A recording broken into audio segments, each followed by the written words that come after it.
महाभारत का सबसे बड़ा योद्धा, जिसके 3 बाण से पूरा युद्ध समाप्त हो सकता था, पर वो एक तीर भी नहीं चला पाया। वो कौन था?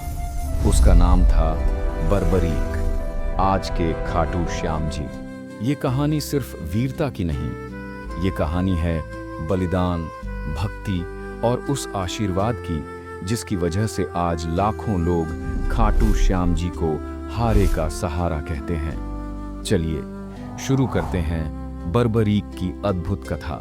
बर्बरीक का जन्म भीम के बेटे घटोत्कच और नागकन्या मौरवी के घर हुआ। बचपन से ही उसमें अद्भुत शक्ति और साहस था। बर्बरीक ने अपनी शक्तियों को बढ़ाने के लिए कठोर तपस्या की। उनकी तपस्या से प्रसन्न होकर भगवान शिव ने उन्हें 3 अमोघ बाण दिए। ये बाण ऐसे थे कि पहला बाण उन सभी चीजों को चिह्नित करता था जिन्हें नष्ट करना था, दूसरा बाण उन चीजों को चिन्हित करता था जिन्हें बचाना था, और तीसरा बाण पहले 2 बाणों के निर्देशों के अनुसार कार्य करता था। इन बाणों की सबसे बड़ी खासियत यह थी कि ये लक्ष्य भेदने के बाद वापस तरकश में लौट आते थे। इसके अलावा देवी सिद्धिदात्री ने उन्हें एक शक्तिशाली धनुष दिया, जिससे वे इन बाणों का प्रयोग कर सकते थे। इन बाणों से वह पूरी दुनिया जीत सकता था। जब महाभारत का युद्ध घोषित हुआ तो बर्बरीक ने भी इसमें शामिल होने का निर्णय लिया। अपनी माता मोरवी से विदा लेते समय उन्होंने एक महत्वपूर्ण वचन दिया।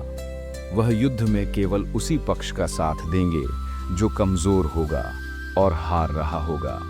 जब वह युद्ध भूमि की ओर जा रहे थे तो भगवान कृष्ण ने एक ब्राह्मण का रूप धारण कर लिया और उनका रास्ता रोक लिया।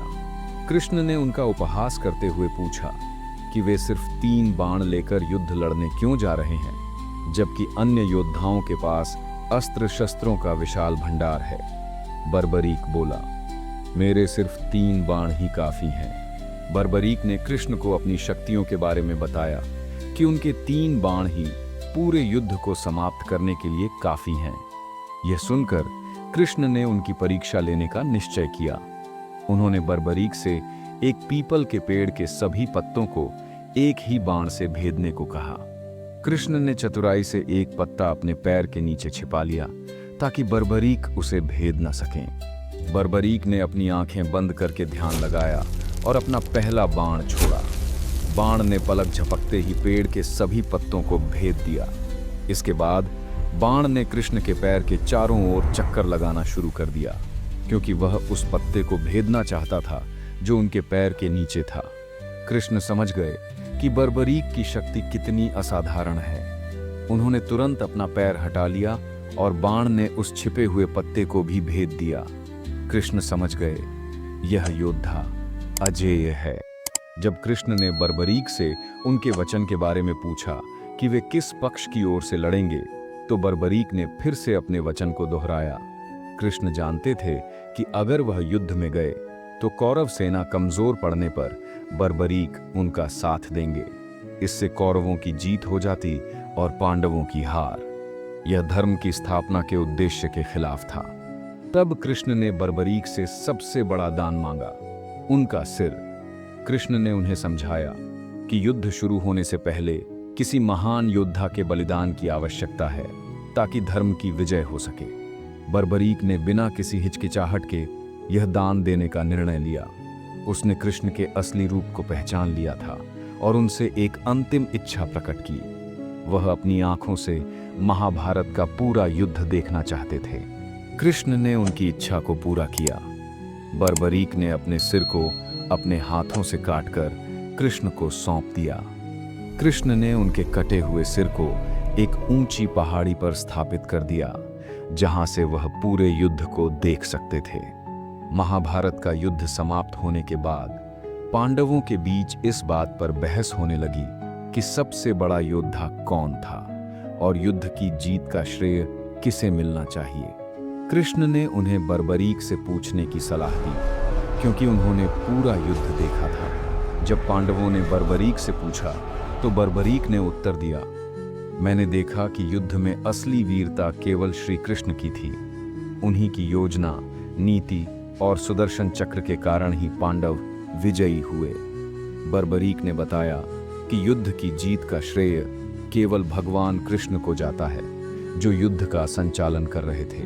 बर्बरीक के इस बलिदान और उनके अंतिम शब्दों से प्रसन्न होकर कृष्ण ने आशीर्वाद दिया, पूरा कलयुग आज से तेरे नाम, कलयुग में तुम मेरे नाम से पूजे जाओगे। तुम्हें लोग श्याम कहेंगे और तुम्हें पुकारने वाला कभी निराश नहीं होगा। और एक खास वरदान भी दिया था कि बर्बरीक, दुनिया कहती है कि जिसकी तकदीर मैंने लिखी हो उसकी तकदीर कोई मिटा नहीं सकता।